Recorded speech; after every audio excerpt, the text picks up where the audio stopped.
It's been a month since Operation Sindoor. The courage to use indigenous weapons. The BrahMos missile has played a very crucial role. BrahMos is mostly an indigenous weapon. I see it as more than just a missile. The evolution of BrahMos has come. How does the Russian side view us? We have to choose our partners very carefully. That's always there at your beck and call. Unwritten sanction against BrahMos Aerospace. A highly capable missile. BrahMos is a little different cup of tea. How did you achieve those breakthroughs? But there was a lot of interest from the West. What about the cost? They are now saying, we want it, we want it. It's the cost of a MiG-21 in a one-way trip. We want that Operation Sindoor missile. Philippines order has opened the door. Salamat Pagi, Indonesia. I want to put something on that ship to make sure that it comes back. The future of the BrahMos. Almost touching hypersonic. Faster BrahMos, which is a lighter BrahMos. It's not just a Russian aircraft. We can put it onto any Western aircraft. More reason for our enemies to have sleepless nights. BrahMos didn't rest. BrahMos is invincible. Hello and welcome to the Sandeep Unnithan Show, your weekly dose of defense and geopolitics. It's been a month since Operation Sindoor, since India sent a message to Pakistan that terrorism was no longer a low-cost option. And one of the weapons that India chose to send that message out was the BrahMos supersonic cruise missile.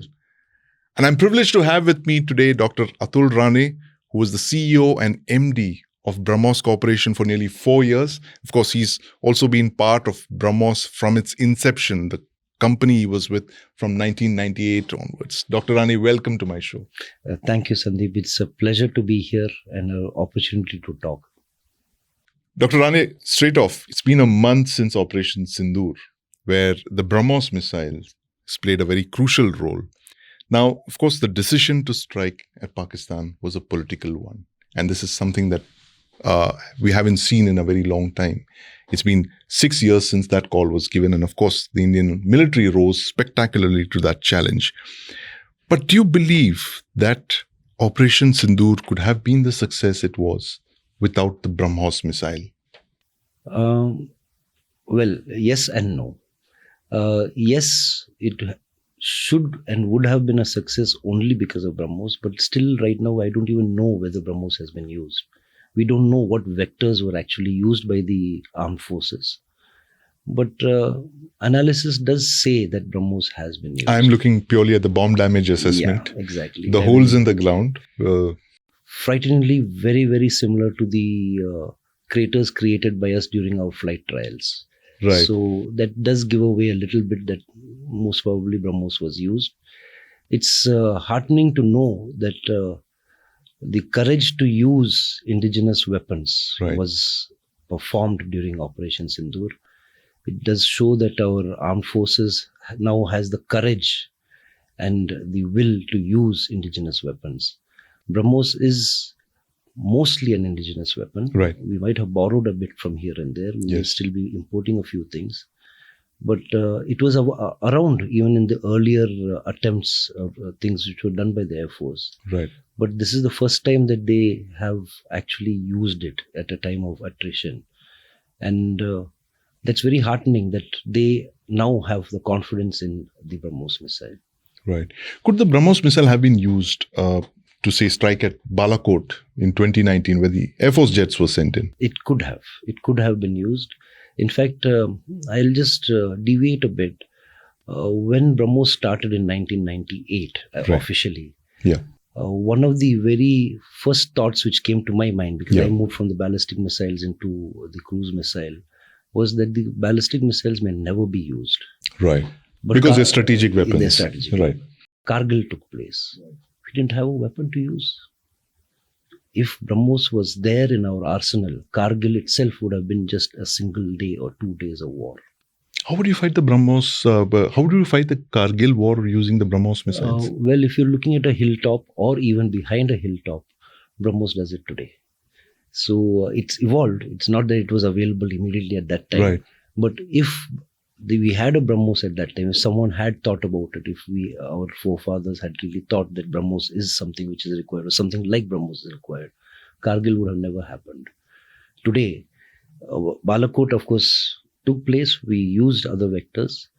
But today now, it's a very proud feeling to say that the vector called BrahMos will always be available and used to effect.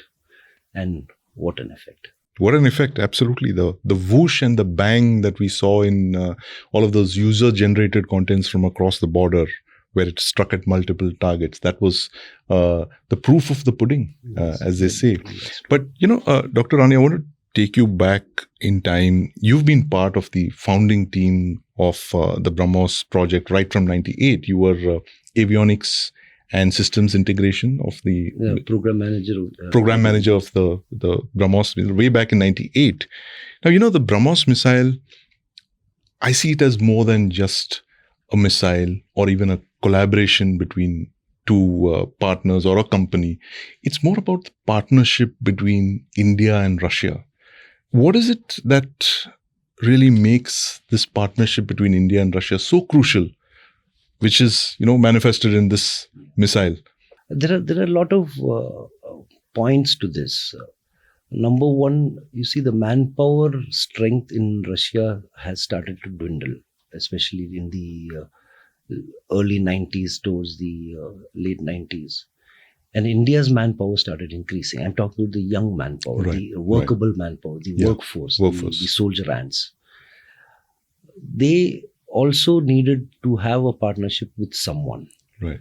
We needed a cruise missile, and it was a very nice choice that we chose the supersonic route rather than the subsonic route. It's just proved itself now. Right. The hare and the tortoise conundrum that everyone's... It might have taken a little longer time, might have taken a little more effort. But the other important thing is that during the work, as we started working, the Russian scientists wanted to work closely with the Indian scientists because they found now that these are not people we need to teach. They're our equals. Right. So now we have found a larger workforce to work on something fresh, brand new, and cutting edge. So there was a lot of exchange of ideas, theories. There were times when we would say, this is how we would do the testing of electronics. And they would say, but we have never tried that. It's a very long route. It takes a lot of time. So this was the type of conversations we used to have. And it bore fruit. Today, looking back, it's 27 years now. It's really interesting that from equal partnership in terms of intellectual property or intellectual thoughts has now turned into something of trust. Right. Today, when a statement is made by anyone, the youngsters in BrahMos, is taken with a lot of importance because they say, these guys are now not talking or just throwing a stone in the dark. They think and they're really meaning something. Let's look at it. Let's try and see it. Right. The evolution of BrahMos has come not because it was just only necessary. It has come because the trust between the two sides has ballooned into something else. Right. It's now more like we don't call ourselves partners anymore almost. It's almost a family. It's almost family. It's almost a family. How interesting. Include the industry also, and then it becomes a huge family. So how does the Russian side view us? I mean, there is a very great deal of warmth between Prime Minister Modi and President Putin, but how does the rest of the Russian military leadership view India? When we started, I must say that I started working with the Russians a little earlier when they were our consultants. You see, the evolution of working with the Russians in DRDO was initially they were our consultants. Then they understood that these guys know something. There was, a very interesting, I used to use the word, 30% of them love Indians, want to work with Indians and believe that the Indians can work together and create something. 30% of them say, yeah, it's work, it's business, let's do it. Right. And there was a 30% who said, it cannot work. Right. The naysayers. I won't say the haters, but they were, as you said, the naysayers, the red tape, you could say. That it might not work, will it really work? But then as we kept moving forward and the trust fit in, there's no doubt that not only the scientific people, the managerial, the political leadership, they also started seeing that there is a change, there is a shift. Right. And this is a partner country. In those days, we said partner. Today, we use the word strategic partners. Strategic partners, right. So it is there. We need to nurture this friendship over the Right. years. There's so much more we need to work on. We grew up as young scientists working with the mill standards, the Western standards, Right. quality standards. When we started working in the factories, in the integration areas of Russia, we had to start learning the Russian standards, the Russian Right. methods, the Russian quality methods. BrahMos is now today a very interesting amalgamation of both, the best of both sides. Best of both sides, the Moscow and the Brahmaputra. Yes, it is the best of both sides. The practices, the methods, everything has got amalgamated into the BrahMos way of life, the Right. BrahMos way of working, Right. and which means do things in a jiffy. In a jiffy, absolutely. I like a supersonic cruise missile flying at Mach 3. But so, Russia has been in a war which is in its fourth year now. And I'm very aware of the fact that a lot of the BrahMos components, critical components, come from the Russian Federation. And they, of course, assemble here in India. Did you face a problem with supplies, with your supply chain management during this war, which is continuing as of today? You were CEO and MD when it began. The geopolitics always affects everyone. Right. Very interestingly, BrahMos does get components from Russia. There's nothing to hide about it. There's no doubt about it. But not even once were we starved of the components for our readiness, for our manufacturing. We have a goal for every year, Right. whatever be the number. We have never had a shortfall. BrahMos never had a shortfall in delivering to our armed forces. That is because the supply chain which comes in from Russia has never dwindled or never stopped. In fact, there was a time when it had increased a bit. They are working overtime. They're working 4 shifts a day. They're a country, though they say they're not at war, they're defending their borders. Right. But defending your borders means that they need to create their own hardware. They have upped their production rates so that they can take care of their borders and take care of their strategic partner, which is BrahMos, or India and BrahMos. And we've never had a problem there.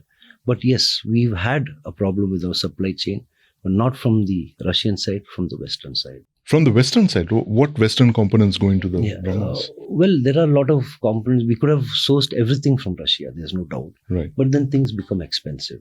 Right. So we looked for alternate components, and there are a few things which we do pick up from the West.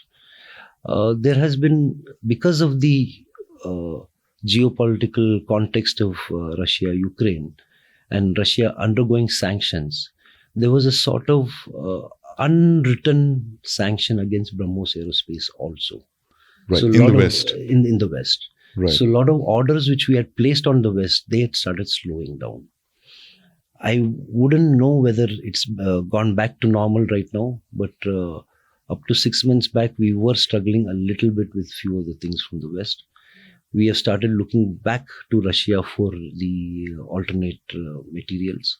And of course, the big push of looking for indigenous materials. That Right. is on, of course. Right. This is very interesting. So you're saying that Russia, a country that's fighting a war, does not face supply chain disruption, but the West, which is not really fighting a war, it's resourcing one of the sides in the war, has supply chain issues, and for reasons that you mentioned have to do with geopolitics rather than supply chain issues. True. It's a fact. It's a fact. So what does that tell you about our strategic partners? I think it speaks for itself. We have to choose our partners very carefully. Whenever there is a time of conflict, Yes. time or a possible time of conflict, we need to have chosen our partners very, very carefully right from day one.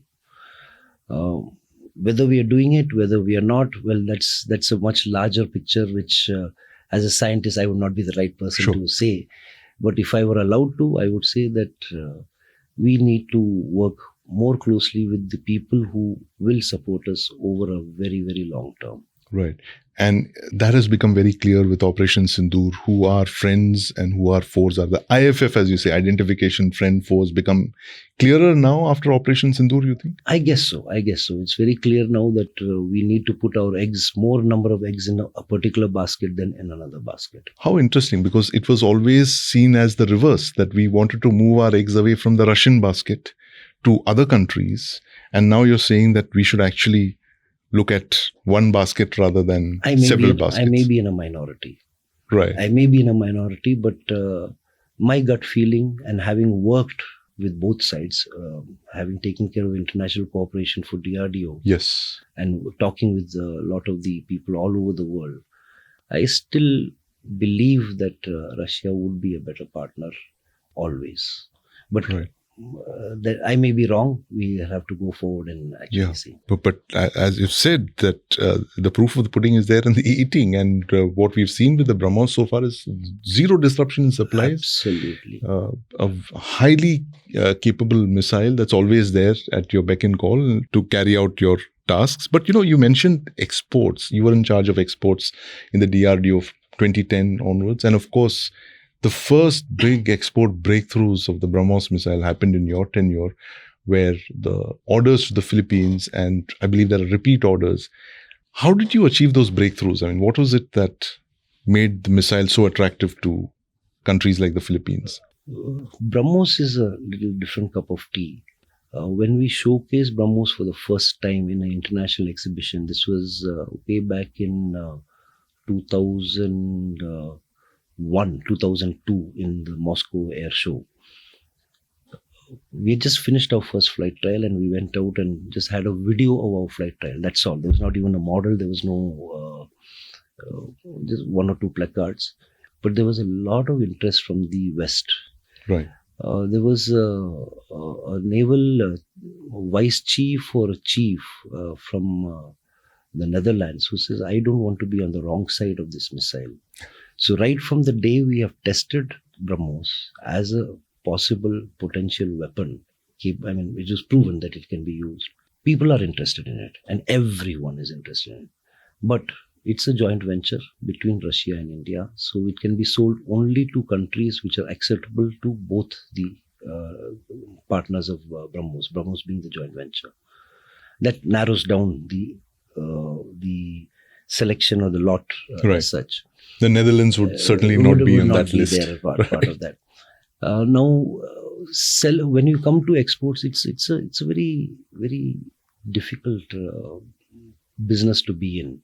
Right. And all of us have seen, watched, heard the different stories and the fallouts and the fall-ins because of defense exports. It's tough. It takes time. And BrahMos is an expensive missile. It's after all technology, so it is expensive. So anyone who wants to buy it needs to start looking at their coffers, and do they have the wherewithal to actually support and buy it. Everyone is interested. Everyone looked at the various credit lines we were giving out. Right. The people who didn't need a credit line also said that we are interested. The ball has been set rolling for many, many years. Right. Talks keep going on. Every exhibition, every visit, it goes on. Maybe legacy, and I was fortunate that when I took over, the final few nails were required and they were driven in. It's an honor to have signed the largest export contract. But I look at it in a little different way. After signing one contract, BrahMos didn't rest. Yeah. As a company, we didn't rest and kept at it. And there are so many other people in line. In fact, when the Philippines Marine Corps or the Philippines Department of Defense said we are buying, they were not the ones we thought are going to give us the order first. We thought it would be another country. Right. But they somehow managed to slip in and say we need it and we want it, and they were ready to sign it, and it happened. Now what happens is, it being the first order, everyone else stood back because now they needed to see whether India, it is not BrahMos.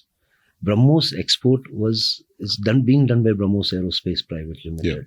But it is India who's exporting. Yes. Now I guess the rest of the nations wanted to watch, can India live up to the standards of export, and will they be able to execute?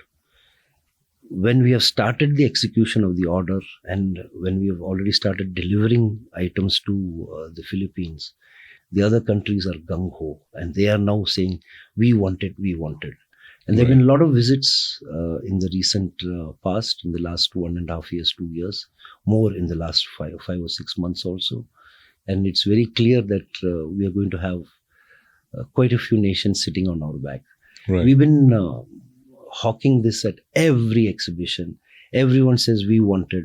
Everyone knows that BrahMos has improved from what it was, anti-ship cruise missile, 290 kilometers, to what we have used in Operation Sindoor. Right. Everyone knows it has evolved into something. So people say, we don't want that 290 kilometers anti-ship missile. We want that Operation Sindoor missile. The operations, are they actually saying that? And they must be saying it. There's no doubt. Okay. Because when I was sitting in the seat, they said, anti-ship, no, we know you have a land attack. We know you have a mountain warfare method. That's the we know block you 3. have block 3. We know you have done an extended range. We want that. So we keep saying, first buy something. Right. Show us that you're really interested. Buy something. Increase the numbers.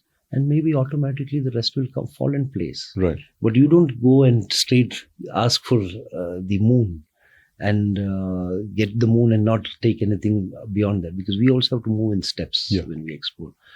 But this has opened the door for the other people. You mean the operation or your Philippine order? Philippines order has opened the door for so many of the other defense industry. Right, Indian defense industry. The Indian defense industry. Because now they're seeing that, yes, India is able to deliver. Right. India is able to keep up a contract which is signed. The deliveries are complete? Deliveries are in process. Because it's a process of about 3.5-4 years it will be for the deliveries. They are looking at, this was the Philippines Marine Corps. Immediately the Philippines Army says, we also want. Okay. So that is the repeat order which we are looking at. The Philippines Marine Corps says 3 battalions are not enough for us. We want some more. So that those are these follow-on or repeat orders. Right. But all the other countries we have to always very carefully look at our production rates, because our Indian Armed Forces are only going to ask for more and more. Anyone who gets a whiff of the exotic perfume would always like to keep using it. Right. What about the cost factor? I heard this a couple of years back that, it's such an expensive missile, Dr. Rane. It's the cost of a MiG-21 in a one-way trip. Has that been settled, you believe, after Operation Sindoor? It's a very expensive missile. It is an expensive missile. How much is it? That's for the Ministry of Defense to tell us how much it was. Okay, you're not going to tell me that. It's expensive. It's expensive. Expensive as compared to what? As compared to any other missile in the race. There's no other missile in the race, by the way. So you're charging a premium for we are a not missile that's unique? To the Indian Armed Forces, there is no premium. We work on a very wafer-thin, small profit, which in fact that profit gets plowed back into the new R&D. Into R&D. And that is why the anti-ship cruise missile has become a land attack and it's gone into much better capabilities. That has been plowed back in. Though yes, we do ask for some more sanction of money, because R&D is an expensive thing. But more or less all the profits are being pushed back into the redevelopment or improvements. So it's not a profit we get from the armed forces. Naturally, when you're exporting, you're going to make a little more profit. We have done only one export contract. You have several other countries. There are many of them in line. Many of them. We had the president of one of the countries recently for a Republic Day parade. They're very interested. He was the Minister of Defense, and he told me, yes, Indonesia. I sent out a ship and it never came back. I want to put something on that ship to make sure that it comes back. That was a statement he made. And he says, I want BrahMos. Right. I want BrahMos. Salamat pagi, Indonesia. But, talking about the future of the BrahMos, Dr. Rane, I mean, what is the future going to look like in terms of the BrahMos NG? I've been hearing that for a long time. There's a BrahMos Mark II as well, extended range. Give us an idea over the next 10 years, what new iterations of the BrahMos we see. You see, when we started, actually none of us knew what is the capability of this missile. this engine which we picked up from Russia, and its capability was actually 209, 300 kilometers. Now, while doing the work, we started understanding there are always some errors which are done, and you learn from errors. And that's when we got to know that it's not 300, it's a little more than 300. Right. So, and simulation also tells you that you can play around with these parameters. So that extension was done. But that's one. Then more work was done on shaping plus platforms. And now we are looking at something much higher than that. But today, what we have understood is this particular engine is capable of much, much more. I mean, the Ramjet. The Ramjet is capable of a much larger range. Right. It's capable of much larger speeds, almost touching hypersonic. Which is Mach 5 and above. 4.5. Right.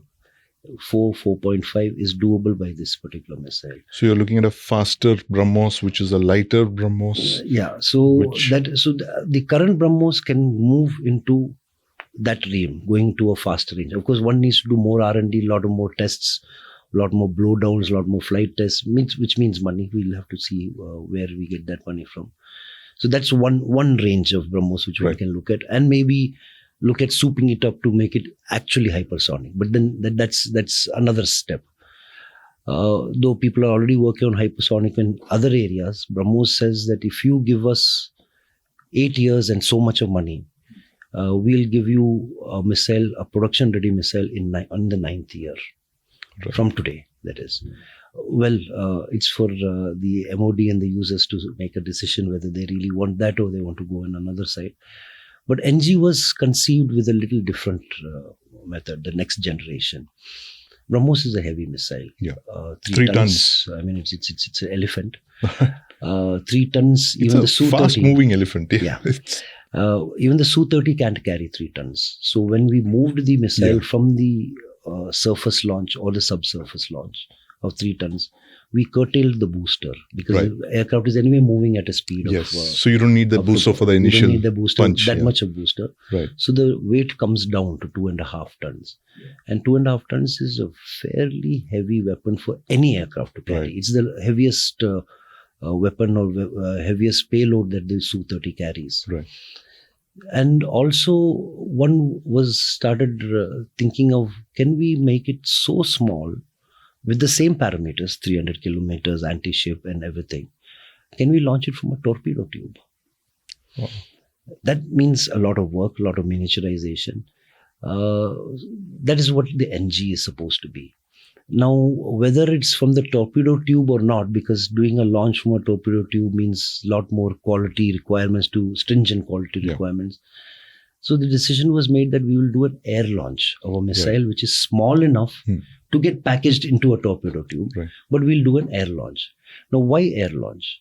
Today, BrahMos is carried only by the Su-30. One BrahMos under one Su-30. So the number of Su-30s multiply, and that's the number of BrahMoses you can have in the air at a time.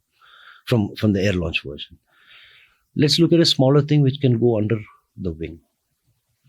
So we've done the initial design. Right now the sketch design or the detailed design is on. That is, metal is going to be cut and a lot of experiments being done. 1/3 the weight of the current BrahMos, delivering 300 kilometers.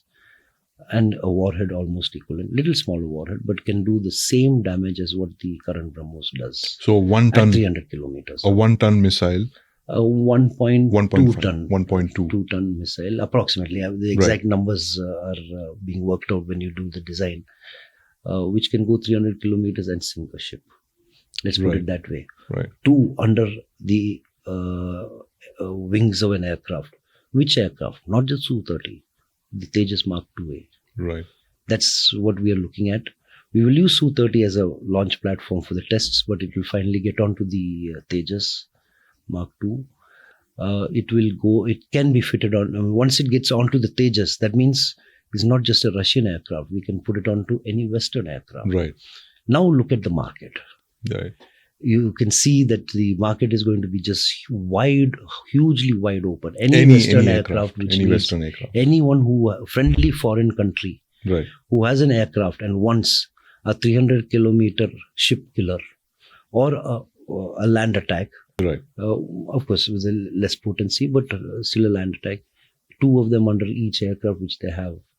We are looking at a seller's market. A seller's market indeed, with such a unique missile. But when do you think this NG would be in service, Dr. Rane? The timeline for the NG from the time of start of detailed design is 2 years to the first launch, which means we are very close to that any moment now. First launch is the trial launches, as we 2027. So we have started the detailed design already. Right. So 2 years from the detailed design start is I would say by middle of next year, they should start doing the flight trials of it. Right. And once the flight trials are successful, production within a year's time. These are what always BrahMos tries is to reduce timelines, but always the BrahMos way of life, BrahMos way of working is, if we promise something, it will be done. If we promise a parameter, that parameter will be met. If we promise a timeline, that timeline will be met. Yes, it might require money, it might require work. We all worked hard for the current BrahMos, and there are plenty of people now groomed to take over and do the work for the NG. I'm sure the NG is out by end of next year and middle of the year after that. By middle of 27, they will be under production. By middle of 2027, I would guess so. That's about 2 years. That's for the current administration of BrahMos to look at, because what happens is there are always some roadblocks and speed breakers that would have to get resolved. But it should be done, should be able to be done. Should be done, and indeed there's more reason for our enemies to have sleepless nights. Definitely. Dr. Rane. As of now, BrahMos is invincible. As of now. Warfare is always a weapon, a countermeasure, a countermeasure. So it's a race. BrahMos is still ahead of the opponents right now. They may be catching up. Let's see if as they get closer, we might do something better. Right. Absolutely. Thank you so much, Dr. Rane. It's such a pleasure speaking with you and hearing about this fantastic missile from someone who's been part of the entire process. Thanks a lot. Thanks a lot, Sandeep. It's wonderful. Nice to talk about BrahMos. It's a work done by a huge lot of people, starting from its conception to the design to the testing, the production, and today use in combat. There's 3 generations which have been involved. A generation before me, Dr. Pillai as the first CEO, few of us as the working horses. Then when I was around with my predecessor, we moved it along, and then now we have the new lot. Not many people get to see conception to use of such a potent weapon in their lifetime. We have been able to, and it's a huge number of people who have worked on it. I can go on and on with a list of people who have taught me what to do. Not just Indians, some of the Russians also, and I'm sure that the youngsters out there are going to just continue this work forward and maybe even better. And let's hope that we move forward much more. Absolutely. Lighter, faster versions of the BrahMos well into the future. Of course, that's a lot of sleepless nights for India's enemies as well, Dr. Rane. But thank you very much for joining us and putting things into perspective. And we're talking about one of India's greatest defense innovations of the past few decades.